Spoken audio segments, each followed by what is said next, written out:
Hey ho, I'm drinking Self-Reliance Motueka with lime and Phantasm from Farmstead. Self-Reliance is their series of Farmstead IPAs. Basically, they make their food or age saisons and they dry hop them after aging. I've had a bunch of different varieties and they're pretty good. I'm excited about this because they did a double dry hopped Motueka version that was like one of my favorite beers of all time. So lime is obviously lime. Do they say exactly what they do? Organic lime juice and then Phantasm thiol powder made from New Zealand Sauvignon Blanc grape skin. So that's what Phantasm is. Sounds like it's one of these new hop products. It's something that's supposed to be like a hop product. I've only had it in like IPA super hoppy beers. But yes, these Sauvignon Blanc grape skins, you can use them to make this powder of really intense thiols. Thiols are these compounds that are in grapes and some hops and beer, beer brewing products where like a teeny amount of it, teeny amount of it can create a really big tropical fruit notes and such. So we'll see. There have been a lot of breweries experimenting with thiolized yeast, this yeast that can unlock basically the thiol compounds in fermentation and create really fruity tropical beers. But the other things those yeasts do, I haven't been a huge fan of.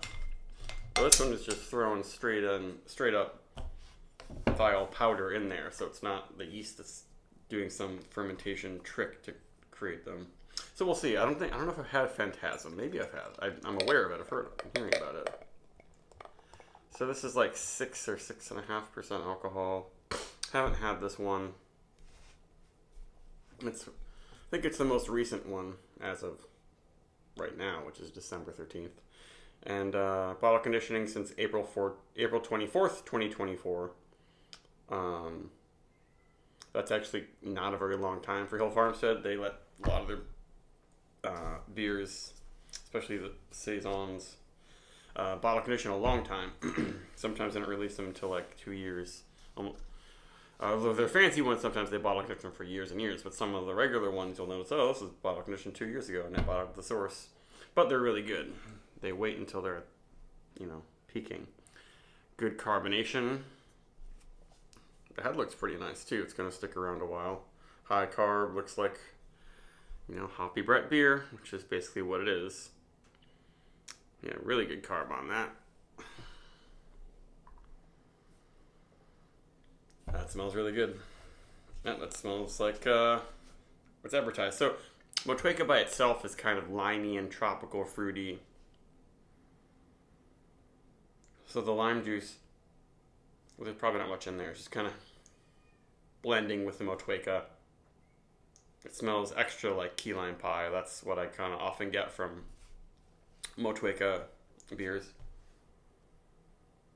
And I guess there's some peachy, stone fruity, pineapple-y, tropical stuff going on. They didn't really give you any tasting notes on here. But it smells a little bit like sugary, candy, Brett.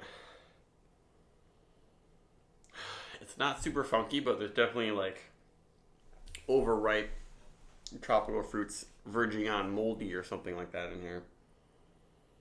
Yeah, very, very nice smell.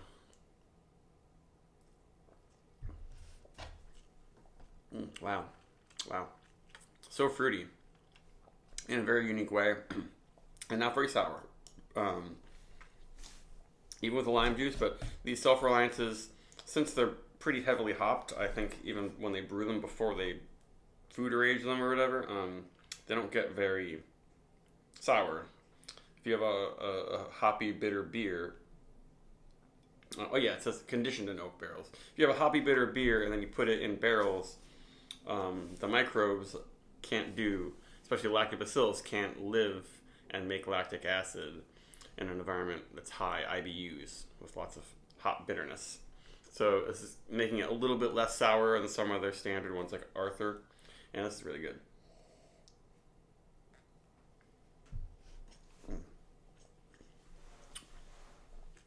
yeah, on the tongue, it's just super juicy. It's like a lime tropical fruit juice blend. Yeah, I was worried it was going to be kind of winey, but this Phantasm product, kind of, it's very grapefruity, which is how a lot of people describe a Sauvignon Blanc wine. But it's very sweet grapefruity. Maybe not exactly ruby red, but sweet grapefruit candy, and then key lime pie, and just hints of overripe tropical Brett. When I say Brett, I mean Brettanomyces notes. That's the funky yeast that creates funk in funky beers.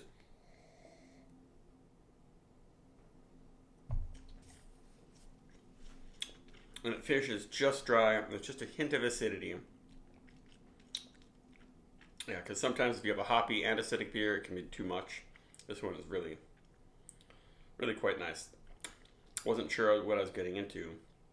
There's maybe a touch of a vinegary thing in the finish, but it doesn't make you pucker at all.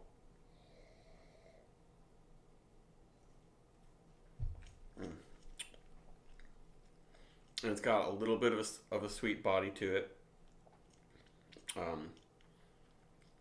And like it's not that bitter.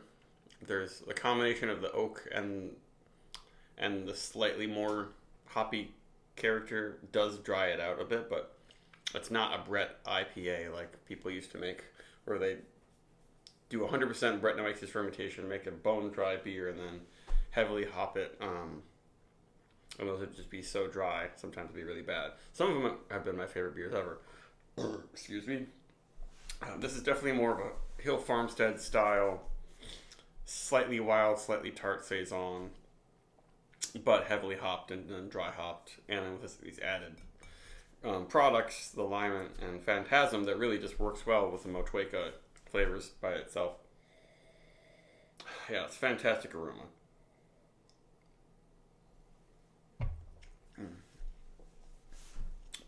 Very drinkable. Yeah, this is great. This is my kind of thing. Like, I often would take a Hill Farmstead saison that's a little too sour maybe for me, and then mix it with stuff to make it right.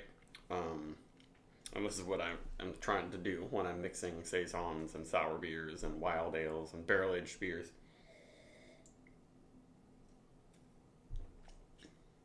Yeah, that's a 4.8. 4.85. Yeah, I was worried it was going to be too sour, but it's not. It's not doing that. This is really good. Very, very good. Bye.